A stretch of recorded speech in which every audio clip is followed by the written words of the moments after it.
ఆగండి, ఆగండి. మా పాండిచ్చేరి డే 1 అయితే ఇంకా అయిపోలేదు. సో, మ్యాంగ్రోవ్ ఫారెస్ట్‌లో ఫుల్‌గా బోట్ రైడ్ అయిపోయిన తర్వాత పాండిచ్చేరి అంటేనే ఫేమస్ ఈ అందమైన బిల్డింగ్స్ కదా! ఈ స్ట్రీట్స్ ఇవన్నీ.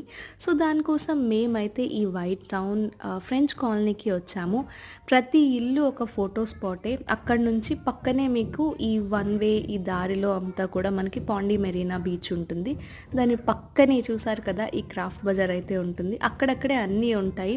సో, బండి పెట్టేసి హ్యాపీగా మనమైతే వాకింగ్ చేసేసుకోవచ్చు. నేను ఇక్కడ మంచిగా షాపింగ్ కూడా చేశాను.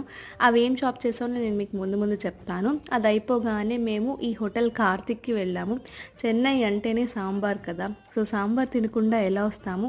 అండ్ రివ్యూస్ చూసిన తర్వాత మాకు ఇక్కడ ఫుడ్ చాలా బాగుంటుందని తెలిసి ఒక సాంబార్ ఇడ్లీ అండ్ ఒక మసాలా దోస ఆర్డర్ చేసుకున్నాం.